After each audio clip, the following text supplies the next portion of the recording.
So I thought I'd do something a little special, even though I've read this thing like a million times. But I'm gonna do a little reading of Homestuck 2 Beyond Canon. The second Homestuck. And since it's really small, I can read the first part. Probably won't read the next parts. I might. We might make a thing about this every month. Who knows? But I guess I could read the recap. It looks like a Sparks Notes, which is pretty fun. The recap's really long. It'll take me like 40 minutes to read, so I'm not going to do it, but if you really want to, you can read the recap. I'm just going to get right into it. Anyone who's ever going to watch this video isn't going to care at all about Homestuck. It's just going to be for me. And if anyone ever does care about Homestuck and watches this video, then here you go. Watch me do terrible voices. Somewhere in the distant reaches of space. There's the rocket. The Theseus scratched out all the Jake things. I mean, honestly, I would do the same thing. And right underneath that, I guess that'd be that part-ish, or maybe the E of the Theseus, who cares, is a window. And inside window is Kamina Dirk, or just Dirk, looking awfully like Kamina, and probably in a beaten up and cut down version of Eridan's cape. Surprise, bitch. I bet there was a moment just now when you thought to yourself, oh, thank God, thank the Maker, thank literally whatever the hell recalcitrant entity was, is now, or perhaps always has been responsible for piloting the story. Whoever it is whose cataclysmic fingers hang suspended and quivering with anticipation somewhere beyond the curtain of the world, whose hunched form lurks forever in the shadows, its work seemingly unimpeded by the very real threat of chronic lumbago, making no sound, giving no speech to thought, save for that fateful moment where first one elongated phalanx and then another crosses the threshold between thought and reality, when 10 declamatory digits possessed for the moment of zealous frenzy reached down and set the air astir with heat-rending creative cacophony of overly rambunctious mechanical keyboard. Whichever accursed species of demiurgic figure that is, that you just thought, let's just thank the ever-living fuck that they decided to call it a night and get out the drawing tablet instead.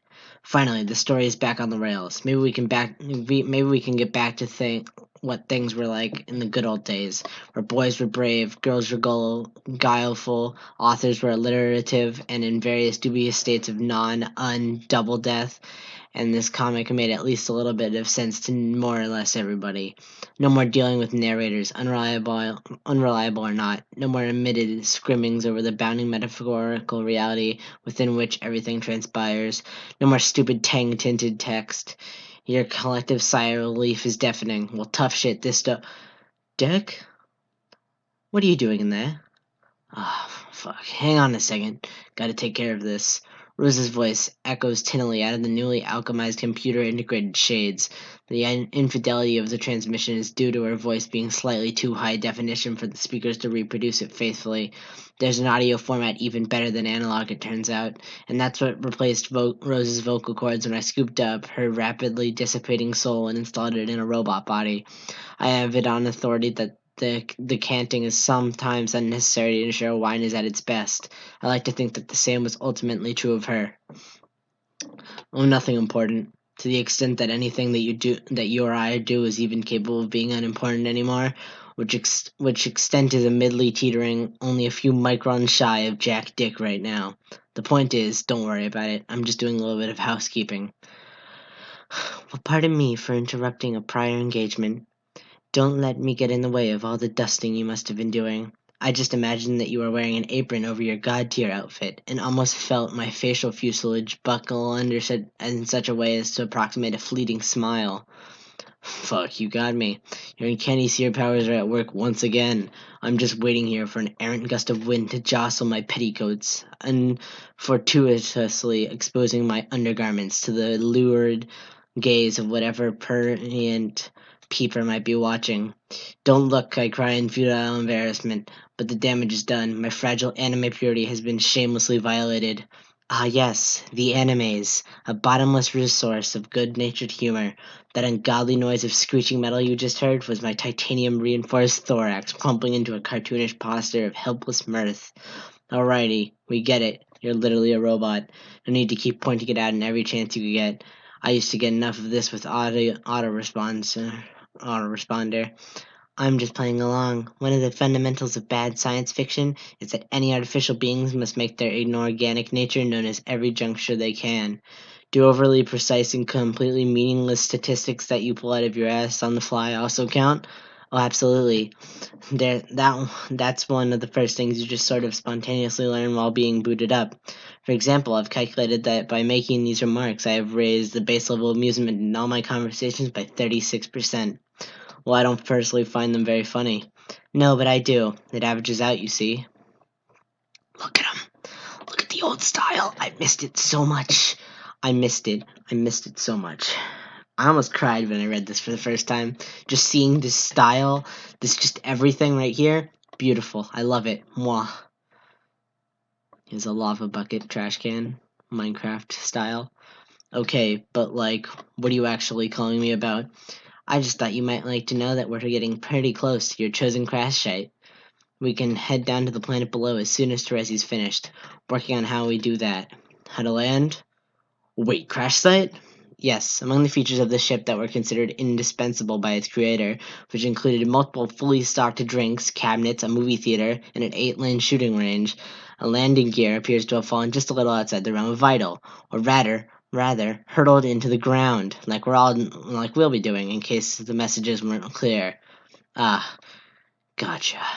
God damn it, English. Assuming your busy work is more or less done by now, I'll get Terezia to set a course, if she hasn't wandered away from the helm already. She's been getting pretty impatient. Oh, so, I just get to, so I get this on complete lockdown before I strap myself into the safety harness we all better hope wasn't also omitted from the design schematic of this stupid ship. We're letting Terezi smash us into the planet we've been hunting for 3 years. Should she even be driving this thing? Don't be such a chud, Dirk. Out of the three of us, she is by far the most experienced operating any kind of flying vessel, and just as much, if not more, experience of crashing them. Besides, it's not like the two of us have anything to worry about. It's Teresa that needs to be careful. She's functionally mortal, right? Remember? You mean to say that you don't think we'd be in peril if we came to it? There's nothing about our situation that strikes you as falling within the bounds of precarity as far as the rules are concerned? Oh, you're right. I suppose I hadn't thought of that. But I think we can remain calm in the knowledge that nothing particularly heroic is going on right now, at least. Not that I'm aware of. Right.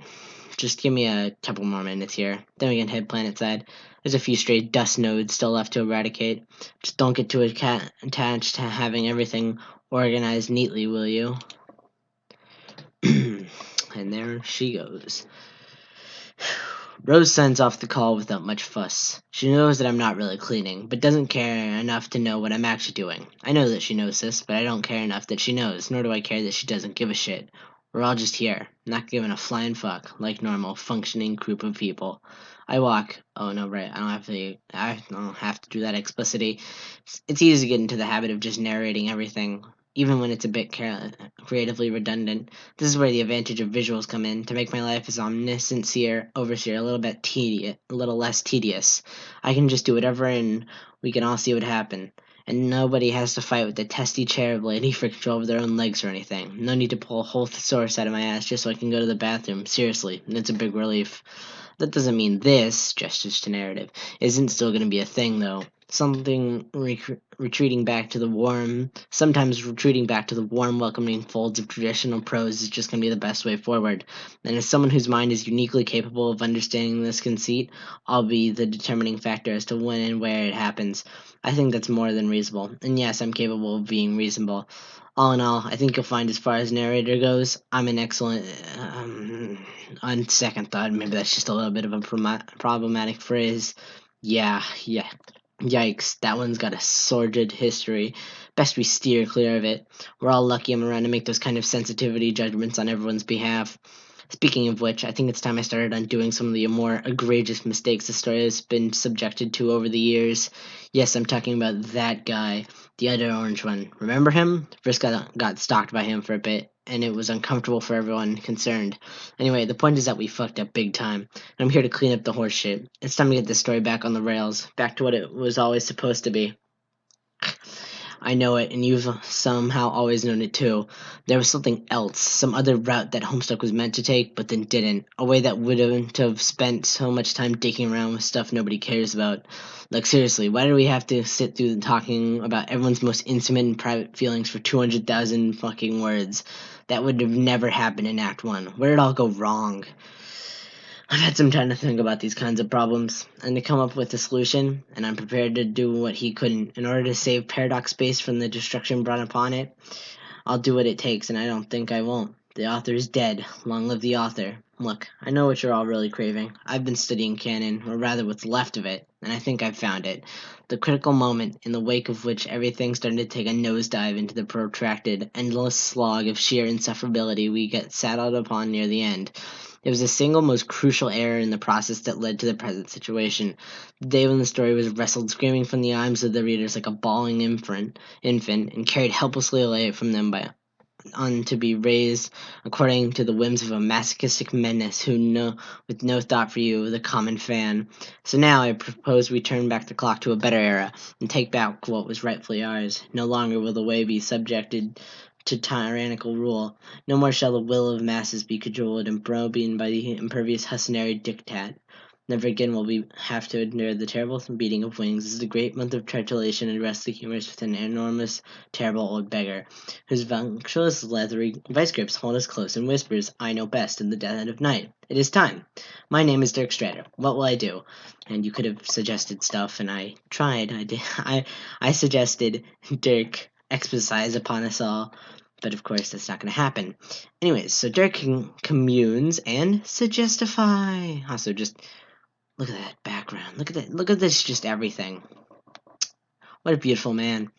23 to 26-year-old man. Amazing. Channeling the full potential as an ascended player of part, I expand my consciousness to commune with the boundless forms of collective willpower that is the internet.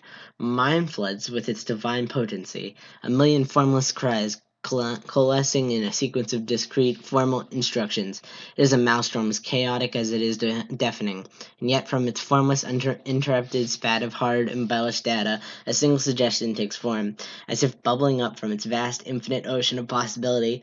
It is a whispered prayer to a compassionate God, whose ear attends faithfully the will of his believers. Okay, let's just see what you chuckle fucks came up with. Also, if you're wondering, I wish I could zoom in. Do you think I actually can?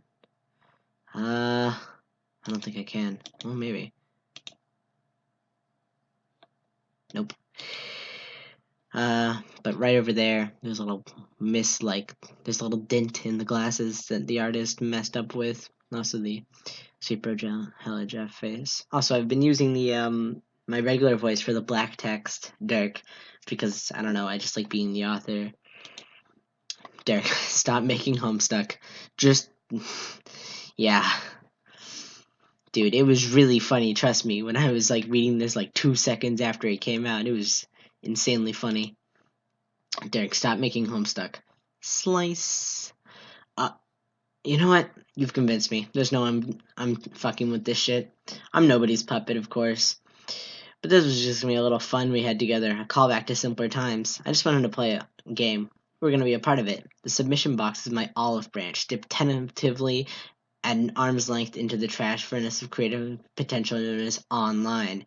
But I should have known better. People think you can run a story like this. This must have just been about the stupidest idea anybody has ever come up with. I'll just have to make up some commands myself from here on out. Seemed to work for the other guy. Dirk, examine room. See, that wasn't difficult. Seriously, what's wrong with you people? Let me just okay, I made a list of all the references of 20 references that I could find when I saw this thing originally. Let me just find the list.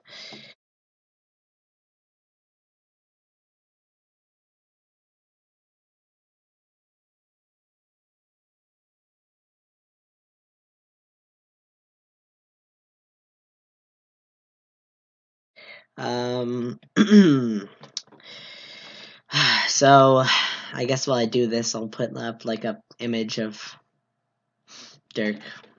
A bigger image of the room because I don't really know how to scroll in. But number 1, Dirk looks like Kamina from Gurren Lagann. 2, Dirk has the Homestuck books 1 through 4, not the 5th one. I guess he's still waiting for that one, even though I have it. Dirk owns the football player versus horse painting. There it is. Dirk is making a RoboCal, Lil Cal.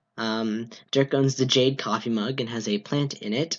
Dirk has the 4 Beta Kids entry items, and behind the items are the kids' aspect symbol banners that got ripped up by Jack in that one thing, that one little flash, except for the Jade one, which of course he was part Beck, so he wouldn't rip up the Jade one. Dirk has the Pony Pals edited book that he gave to Jane. Dirk has the Dirk has the book that Rose wrote on the meteor. Dirk has the Skynet poster that was in Dave's hall in his house. Dirk has a brain in a jar, most likely of him or Dave or something. Dirk has a Kotatsu, which has Jake's old blanket as its tablecloth blanket. Dirk has Dave's old Suburb discs. He also has a cat in that blue liquid from Roxy's house, most likely ice.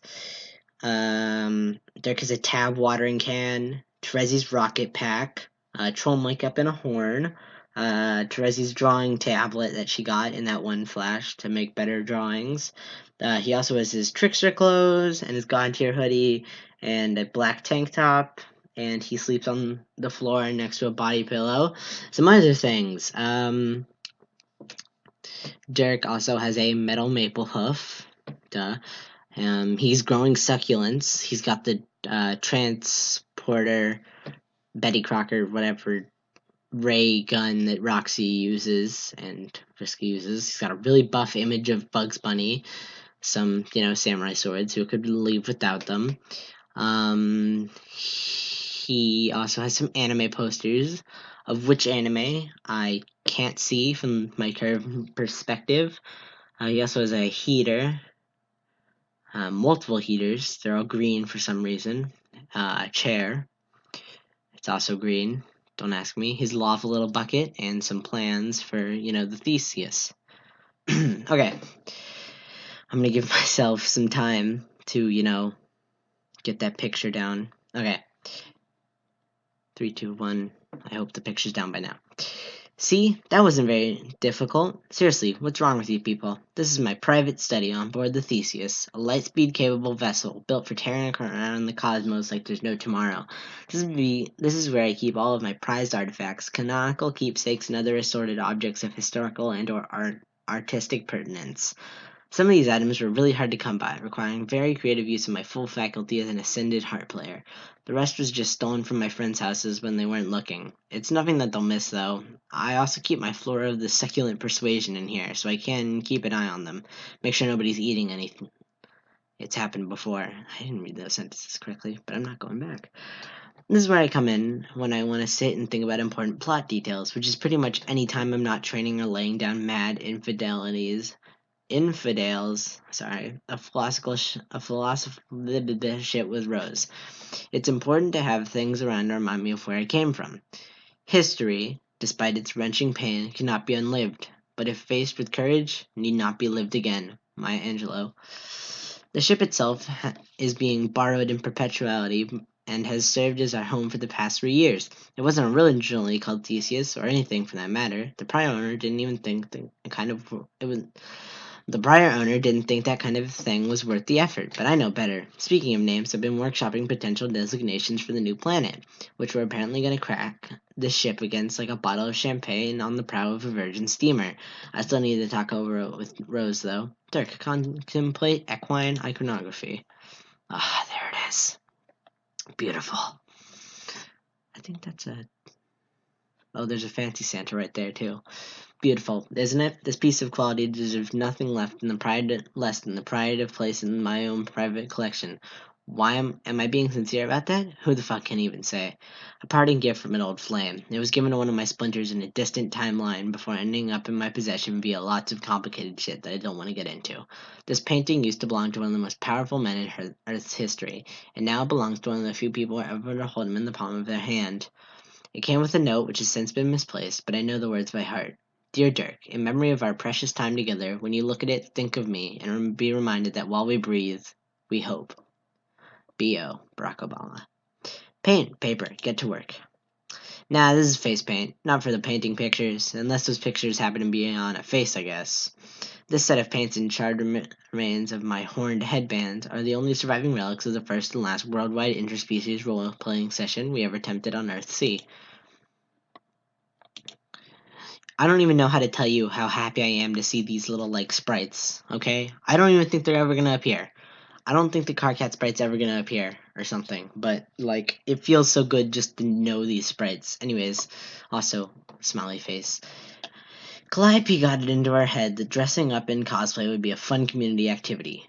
Vantis had some uncharitable things to say about the idea, and for once in his life, I think he was right. This thing was an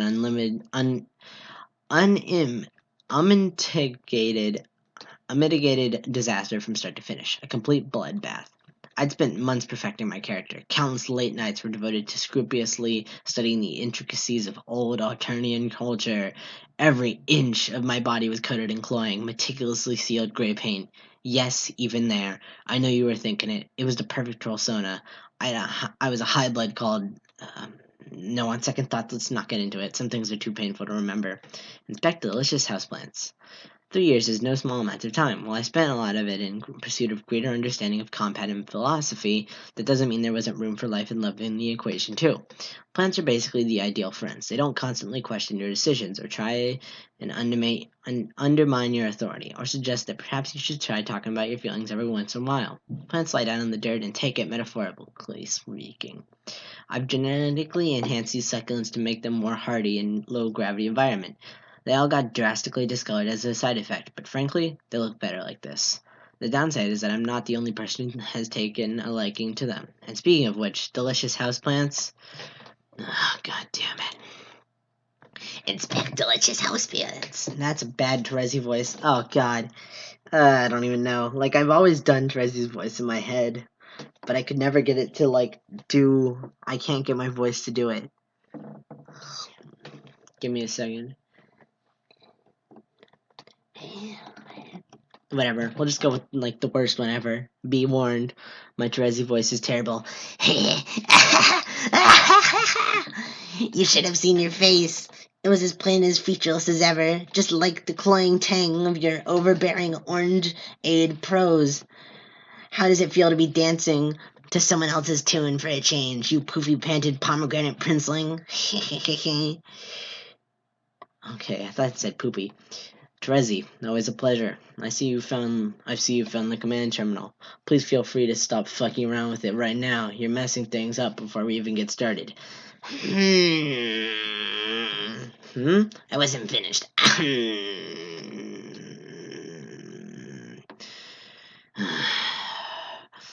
I've considered your generous offer very carefully, but I'm afraid I'll have to decline. Put yourself in my shoes, Dirk. Except don't actually do that, because I don't want you to sully these delicious red slippers with your sub-40th ninja feet. It seems to me like letting me boss you around for a few minutes is the least you could do to make up for what probably amounts to the most boring intergalactic voyage in the history of space travel. And considering that one of my 2 prior experiences involved scouring the fractured, disintegrating corpse of Paradox Space for what felt like eternity, it's not like there was much of a bar to clear. There's only so many times a girl can sniff her way through the in-flight selection of 30 of East Earth animation before she gets sick of all the smell. I'm sorry to hear that, although in fairness you came along on your own volition. It's not my fault the journey didn't live up to your expectations. That's a lie so filthy that just smelling it makes me want to throw up into the nearest toilet. I had very little say in the matter. We both know that you manipulated me in with your princely wiles. Princely wiles? Are you flirting with me? Is this a Caligna's thing, or are you going out for here? No! I'm flattered, but I don't really go for aliens, or girls. Or alien girls, for that matter. 2 yucks don't make a yum. They don't, Dirk. Top of the quality, yucks. Still not gonna make a yum. Excuse me while I wipe the spittle off my chin from another impromptu barf fest. I'm talking about your Genesis frog-sized inability to shut up, which seems to have somehow reached a mass so critical it opened up a wormhole in the fabric of reality itself. You started doing that thing again, and it's completely insufferable. Oh, sorry. I forgot how easy it is for you to pick it up on it. Imagine that I'm standing right next to you, with a megaphone pressed snugly up against your infubular oral protrusion. I can't say a lot of these words. The ones and the fours and the threes mess me up. Now imagine that I proceeded to drub you senseless with said megaphone, and then direct an apology at your slumped, twitching body through it. That is what whatever you're doing feels like. It's less than I can pick up on it, and more that it assaults my very consciousness. You have all this subtlety. Bleh. I don't even know how to say subtlety. Subtlety. You have all the subtlety of a culling fork to the thoracic exoskeletal plateau. It's hardly surprising that I can hear you so clearly. How do you mean? I just assume that it's because you're a seer. Seemed like appropriate somehow that you'd be able to sense these kinds of things. Well, that's pretty obviously wrong, shit respects. If it was because I'm a seer, then how come Rose doesn't know about it too? I mean, maybe she does, but if so, she's somehow putting on the best act I've ever seen. No, I'm pretty sure it's because of our aspects. What, heart and mind? Mind and heart, yes. The two of us are opposites, right? And when it comes to the aspects, opposing pairs effectively define each other on a fundamental level. Mind and heart, time and space, they're all two sides of the same coin. Or I guess 12 sides of the same 6 coins? Sounds complicated. Oh, fuck off. I know you're playing dumb to antagonize me. Well, I'm an antagonist now. It's what I do. Oh my god, get over yourself. I'm begging you. What are you even doing right now? It's a bit hard to explain. If you're so bored, maybe you can help me out here. We can play a little game. I just need you to submit a few instructions into the terminal. Your wishes will be my commands. So, you want me to, dom you at the command station for a while? If you wanted to phrase it in a way most calculated to awaken the hair-trigger psychoanalytical instincts of my slime daughter, then yes, I suppose you could say that. Oh dear, let's not rouse that sleeping pride beast just yet. Motion fucking seconded. Sorry. My nose is itchy. Look, I'm not asking for much. Just a little light action to prepare us for the road ahead.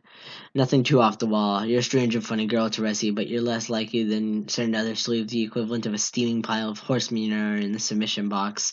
Consider this a little sum of executive power over my actions, a planet-warming gift. Spend it wisely. Why, Mr. Strider, your generosity knows no bounds. But I'm afraid you can't have another command just yet. You haven't completed the one I already gave you. What, looking at these plants? I already did that. Inspected them good and fucking proper. Look, they've gone bright pink from how hard I've been scrutinizing them. They all seem perfectly fine. Wait. Strider. Vision. Computer. Enhance. Chomp. Chomp. I never noticed this before. MAGN.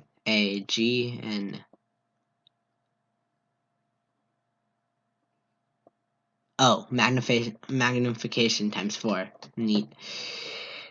Strider, vision. Motherfucker. Okay, we can move on now. I'm not sure I can move on. Some betrayals are just too painful. We've both gotten over worse. Yeah, fair enough. What's that little table next to you? Oh god, that was a terrible Teresi voice. Okay, don't remember that one that I just did. That's not... Also, beautiful. There's the Till Death book. There's a My Little Pony book on top of the Pony Pals book, and whatever that beneath book is, and Complacency of the Learned, or whatever Rose's book was about. That's not really a command, but okay. This is my Katatsu, a Japanese-style low table. A small heater is hidden under the repurposed blanket, and it can be used to keep warm in the colder months. In the freezing depths of interstellar space, however, this is basically all the time, so the heater is always on. I like to sit here when I'm drawing or reading. It's pretty cozy. On top is a drawing tablet, and over there is my katana. It said that the pen is mightier than the sword, but I like to think that they're both simultaneously dependent weaponry. Sheesh. Okay, I didn't ask for your entire sordid history with this adorable little piece of furniture, or your dumb philosophical musings. Hey, I think that's my tablet. Don't look at me. Nothing could be anybody's. Liberate Lalandian Library. That one was a bit alliterative, but I think you're getting the hang of it. You want me to pick up this book, right? Does Rose know you've been using one of her novels to prop up the disgustingly tacky chair? I'm still not an expert on Earth family etiquette, but that doesn't seem like all that polite to me. Well, no, but have you read it? Yes, or at least I tried to. She gave me a copy once, but once she finished working on it last week. As far as books go, it's very dense. Just dense enough to support the weight of some Baroque furniture, perhaps? God, even your silly book about horses isn't easy to read, and I had to get Rose to explain what half of it even meant, specifically all those references to ancient Earth culture. I guess some of the magic is lost when you're not adequately boned the fuck up on several thousand years of human philosophy and like 4 dead languages, true. No, I mean the memes. Remember Long Cat Jane? Completely incomprehensible. I just want to say that this is the best line in all of any Homestuck. Okay, well, there might be more, but this is the best line in Homestuck squared. Beautiful. I love it. Oh my god. Remember Long Cat Jane? Completely incomprehensible. I love it. They made it canon. And I mean, they should have a long time ago, you know? Because that's by far the best fan fiction. It's so... I feel like just anyone, mostly Hussey at that point in time, could have just gone forward in the future, taken that fan fiction, and just posted it on like that page with the beginning bits of Pony Pals, and I feel like it would fit. Like, people would think that Hussey just wrote it. Hussey just spent like 2 months just kind of like writing it and, passing. That's the best part. I capitalized the book into my MSPA modus. Forget hash maps, Pictionary, or any of that shit. This thing's where it's at. What the hell? The chair was... I'm doing John's-ish voice that I use when I'm trying to read out John's out loud. It's so hard, Because Terezi and John's voices in my head are really close, because they're both kind of like a screechy, nerdish voice for John, and like a weird, mechanical, weird, screechy voice for Terezi. What the hell? The chair was supposed to follow. God, I've lost it now. I lost it. I'm not sure I understand. Why would it? The 4 legs are all touching the floor. Trying to think about it too hard. Oh no. I don't like this anymore. I'm uncomfortable. Perspective hurts. Okay. Let's see if I can get the Terezi voice back. Terezi voice. Terezi voice. Please, Pyrope, give me your voice. Scream like a wiggler and tidy your desk. Well, if you insist. Dirk, you're not making any fun at all. You're supposed to make a really big deal out of not doing this one. Okay, why? Because shut up is why. I don't know, something told me that it would be the most appropriate course of action for you to take based on the instruction. Appropriate?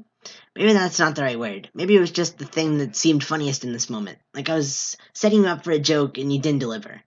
I wouldn't say I didn't deliver exactly. It just wasn't the joke that you were expecting. It just wasn't the joke you were expecting it to be when you started telling it. Some of the best jokes are like that. For someone who claims to know a lot about jokes, you sure have continued to say basically nothing funny ever. I'm not sure I can even imagine you smiling. Maybe your face would fall off if you tried. If so, it might just be the first funny thing that's ever happened to you. Haha. Wow, look at that. It's a panel of him grabbing. And then... Oh, what the heck is happening? Oh, that's the rug. And then there's a panel of Dirk just standing there. His note. And a wadded up piece of paper, which we'll see in just a second. I actually kind of resent the idea that I don't know how to loosen up or have fun. Basically, everyone thinks that about me, but they're wrong. It's just that the kind of fun I'm naturally predisposed to is rather intense. Not many really understand that when pleasure is taken seriously enough, it can easily mimic the appearance of business, just as when irony is practiced with enough passion, it becomes indistinguishable from sincerity. Moi is hold. God, Dirk, you are just the definition of artist right here. Seriously, it's supposed to be a terrible drawing ish, kind of an ironically okay enough drawing, but it's actually a good drawing, so I don't even know how to feel about this, Anyways, but yeah, Dirk might have a few feelings left for our Jakey boy. And honestly, as much as I hate Jake, I can see why people like him.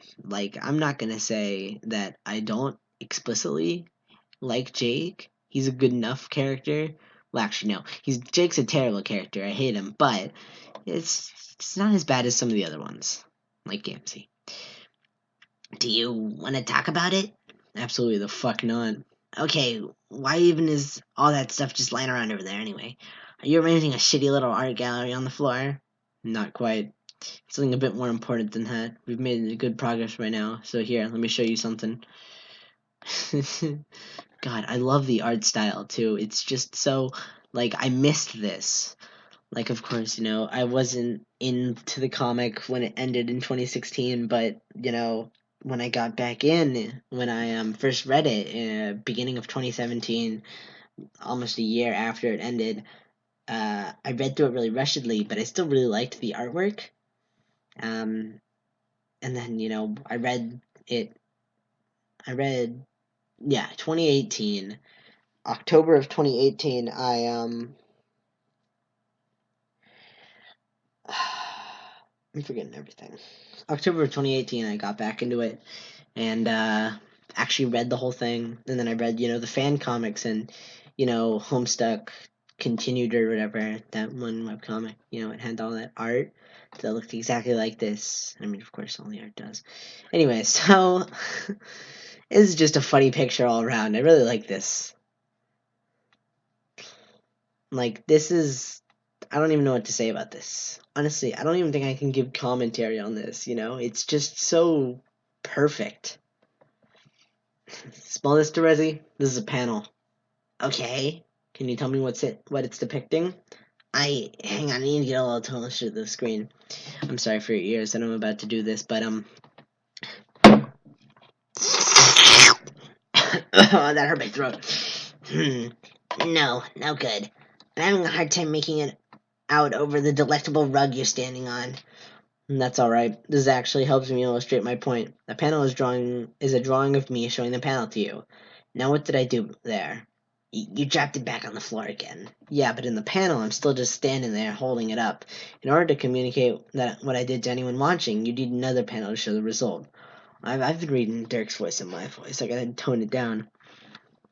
Or I suppose they could listen to it on the conversation we're having right now and infer that I dropped it from what you're saying. That would also work.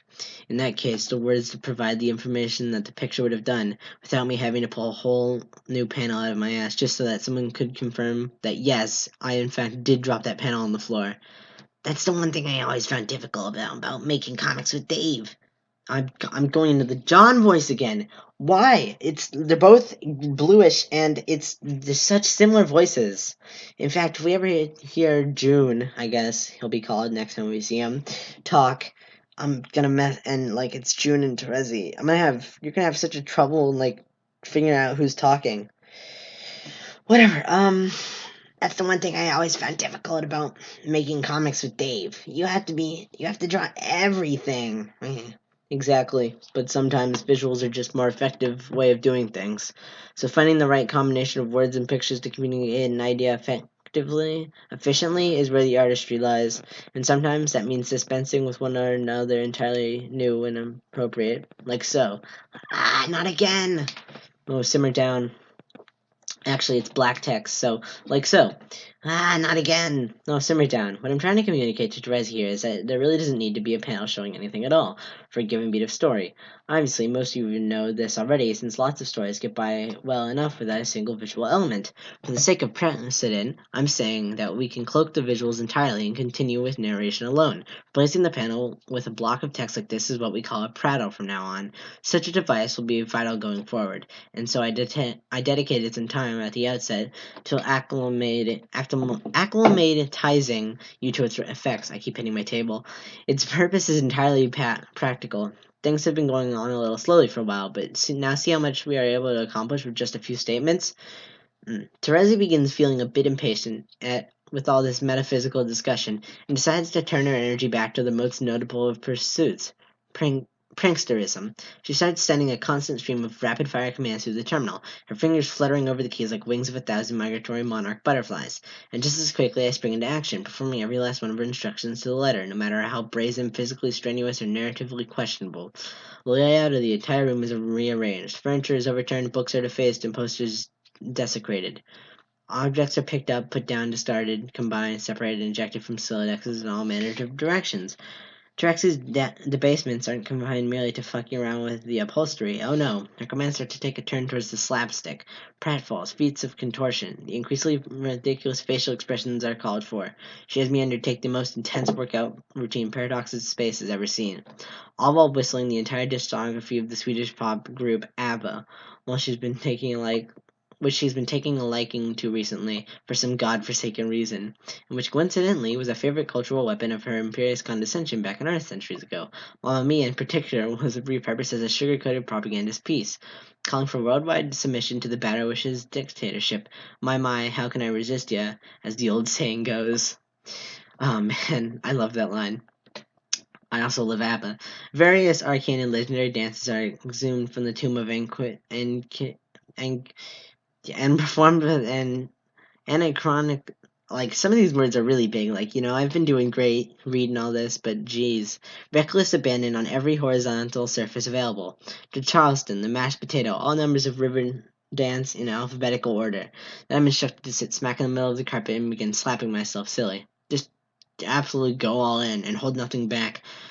Stop hitting yourself, Terezi cackles, as for 30 uninterrupted minutes I obediently clomber myself around the face until my cheeks are glowing brighter than the heart emblazoned on my chest.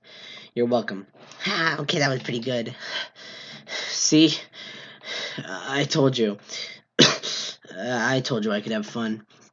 Yeah, you sure showed me, I guess. I'm glad I got to watch it all through the screen, too, since I would never have believed you actually did it all otherwise, even though I still have no fucking clue what you're even doing here.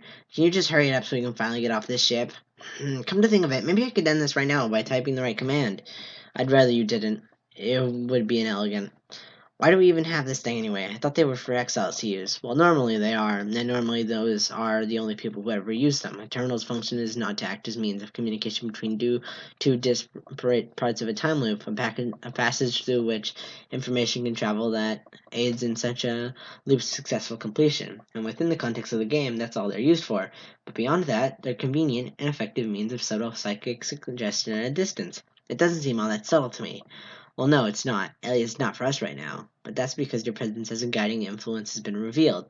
Earlier, when I hadn't realized you were there, it was more difficult to discern. I could have gone on for quite a while, not realizing that the instructions were anything other than spontaneous ideas from my own imagination. And if you hadn't gotten too greedy, what can I say? They're called succulents for a reason. And, God, I went into the John voice again. Ow, I hit my finger. Ow, ow, ow, ow. What can I say? They're called succulents for a reason. They're called succulents for a reason, and apparently the reason is because they are delicious. Yeah.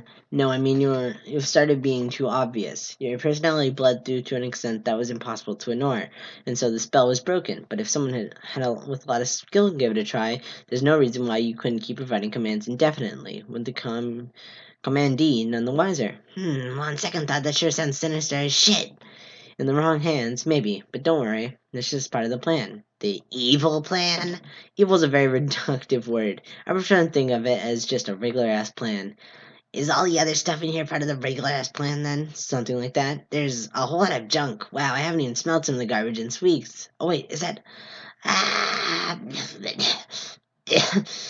I spit on my phone. Ow. Is that just dirt? He didn't even do, dots or anything. He just... Huh. Ugh, everything in here is so dusty. That's what you get for nosing around in our secret storeroom. I'd ask you not to contaminate the ectobiological equipment with your own genetic material, but yeah, too late, Starry. Whatever, I was about to clean it anyway. I don't see what's so secret about this place anyways. I mean, there's only 3 of us on the ship. It's not like there's anyone to hide things from, or anything worth hiding for that matter. What's that thing over there in the corner? Underneath the big sheet thing. Don't look in there. Oh, I won't take a peek. Terezi, listen to me. I'm just lifting up the cover a little ways. Terezi, please stop talking right now. Derek, holy shit, what? W. Teresa stops talking immediately, her mind suddenly free of all inclination to take a look at what's behind the curtain. What curtain? In fact, she's quite certain there's never been and never will be any objects covered by fabric located anywhere in the storeroom. Ah, you asshole! I did ask you to stop. Oh, actually, fuck this. What am I even doing here? Why am I even wasting my time watching you run around in your stupid room full of trash, talking to yourself? I got a ship to crash. She turns around towards the door and walks out, past the command station, down the hallway and into the control room, where she begins the necessary preparations for taking the Thesis out of order and down to the planet below. Get this shit on the road. So, he took a bite of the apple, did not burn the My Little Pony book, so amazing. Dave's copies are in Robo Maple Trickster Maple Hoof's mouth. Succulents. There's a rug.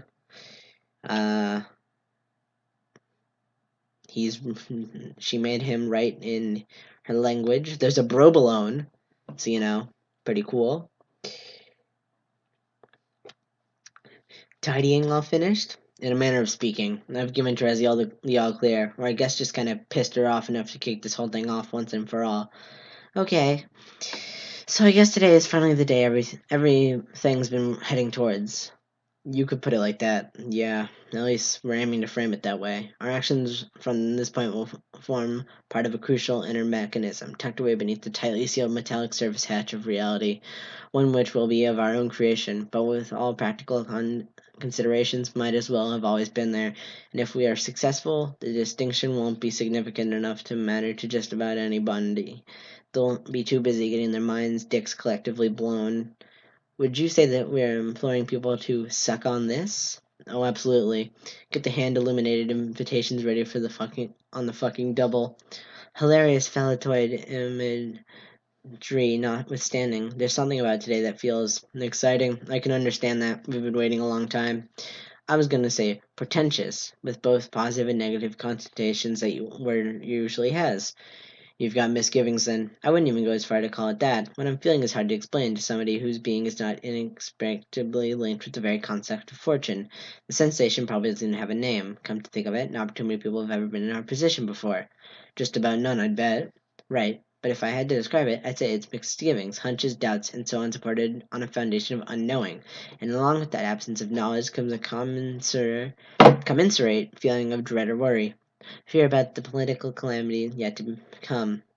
On the other hand, while feelings of positive anticipation also tend to stem from the lack of certainty about the future, the presumption of good fortune allows the uncertainty to become excitement. It's the glee of a child who knows not what the gift contains, but can evaluate from prior experience that it's likely to be something good. Can't empathize. Derek, you are tragically capable of sucking all joy and conventional sentiment out of basically every situation you find yourself in. Thanks. Anyways, this thing you were talking about, I take it that we're not dealing with either giddy enthusiasm or paranoid foreboding then. No, my point is that the present moment feels like neither of those two cases. But crucially, it's not because there's nothing to anticipate, far from it. Instead, it feels like the very notion of fortune is simply out of the question as a means of describing a potential outcome, as though in this moment, luck isn't either strictly real or not real, or somewhere in between, but absent from meeting completely. Luck took one look at our itinerary from here on out and said, "You'll just have to go on without me." Luck rolled over the other side of the dictionary and said, "Not tonight, sweetheart. I've got a wicked fucking headache." Exactly, except now I'm the one with the migraine. More text! Yay! Sorry. Oof. My bones are all cracking. Well, whatever that means, it doesn't sound good. I didn't know that robots could even get headaches. I'd say it's more of an ontological, existential headache, but that already describes basically everything that's ever happened to us up until now, and also sounds fake as shit. Is there nothing I can... I messed up the voice. Is there nothing I can say that'd take the weight off your mind? For what it's worth, I think we've got the plan writing at a level experts might describe as pretty solid. We scanned for suburban technology, so we know for sure that this is the right planet. Wheels are already in motion and all that. The thing is on lockdown, hermetically sealed, even. Shit's tighter than a pair of English-occupied micro shorts. Oof, those are pretty tight, I'll tell you that. From prior experience, pretty tight. You aren't going to believe this, but it turns out that the deranged, horny ramblings of a spurned anime obsessive have essentially no therapeutic properties whatever, and contrary to common wisdom, talking about the problem doesn't seem to have eased my state of mind either. I doubt you couldn't say anything to make me feel any better. If anything, I feel worse now than I already did. It's like the notion I was trying to describe was so conceptually insubstantial, so restrained to concrete definition with any meaningful frame of reference that even thinking about it as an idea made me somehow existentially unsound, and not in the way that I used to feel back before John made the choice to validate our canonical existence on axiomically, foreboding that I can deal with. I'm a seer, soothes our mind to say, but this is different. Well, talking about it didn't help. Maybe just talking about how it felt to talk about it might just enlarge the problem geometrically. Fair point. Despite what she thinks, little by little, Rose begins to feel her head clear of concern. Semantically dubious or otherwise, her understanding of my ascended existence doesn't include the degree of meta-narrative potency, so her doubts as to my words' healing powers are understandable. I don't take it personally. For someone whose silence is so boundless and infinite as the ascended Prince of Hearts, the fact that I'm able to perceive something in any way other than personality might come as a surprise. But then again, taking things in stride is basically the whole deal at this stage. You might even call it my namesake. Haha, get it? Because his last name's Strider. It's funny. That was funny enough, I guess. For a man who's so very unfunny, that was funny enough. And so, it's with the stony impression of implacable calm that I endure the increasingly violent tremors now coursing through the thesis as it begins to breach the new planet's stratosphere, vibrations unruly enough to churn even the most adamant of stomachs to a nauseous froth. With brows furrowed and mouth pixel perfectly horizontal, I withstand the spasmodic adjustments of course corrections, which together comprise the rambunctious intergalactic road rage of chaotic lawful alien woman with a voracious appetite for alchemically discolored oriental plants. A whole manner of shit goes tumbling helplessly to the floor's wall ceiling, and I don't even seem to bat an eyelid, or maybe that's just because my shades are in the way. In the face of impossible stupidity, I'm as unfazed as ever, because what the external world roils and heaves and shits itself like nothing else, there's one thing that I can always count on. As you know, I may have splinters. I have many splinters, so many I used to find it overwhelming to contemplate them all. Depressing, actually, is a feeling I could never... Depressing, actually, was a feeling I could never escape from. The feeling that my sense of self was limitless. I was forced to exist as a small facet of my own potential while drowning in an ocean of my greater persona, and that all the terrible things I was fully capable of, I was trapped in a limited version of myself who was still burdened by the concern for what it meant to be good, struggling to keep himself from drowning in an overwhelming body of potential, which has no concern for human morality whatsoever. But the struggle finally ended a few years ago. My head isn't fighting to stay above the water anymore. There isn't even a metaphorical head to speak of. I'm only the water now. It's proven to be an immensely comforting way for me to exist. It reminds me of the feelings I had during long nights alone, looking out over the dark ocean which surrounded me, the ocean that effectively raised me, because nothing else was around to do it. During those lonely nights, I spent many hours wondering what would happen, what would even be the difference if I jumped in and never came out, if I simply disappeared. But now I finally have. I've disappeared in the infinity of myself, and I am magnificent. What's that noise I'm hearing? It sounds a little bit like a cat being caught in a ventilation fan. A sort of inhuman screeching combined with the grinding of metal. Are we even going to make it to the ground? Oh, by the way. So, let's look at the few things here. We've got the drawing tablet. I think that's a record player. Succulents, duh. The air heater. His katana. Dangerous. Shouldn't be flying around with that. There's the apple, of course. A fantasy Santa. Trickster stuff. More succulents, a brain in a jar, pony pals, holy hell, fucking yes, Dirk Shredder, pony pals. Thank you, Jean Betancourt. Oh no, the ship's fine as far as I can tell. That's just Terezi laughing. Oh, she's enjoying this, isn't she? I suppose so. What? Mood is kind of infectious, actually. I suppose it's about time we had a little fun around here. Glad to hear it. Rose? Yes, Dirk? How do you feel about games? To be continued. Look at this new planet. Every time I look at this planet, this little bottom part right here always looks like a horse. Probably because it's Dirk that we're following right now. I'm so excited. So very excited.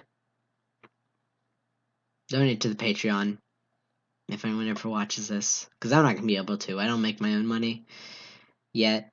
So I don't think I'll ever convince people to donate to Patreon for me. But you know what? I'll keep trying.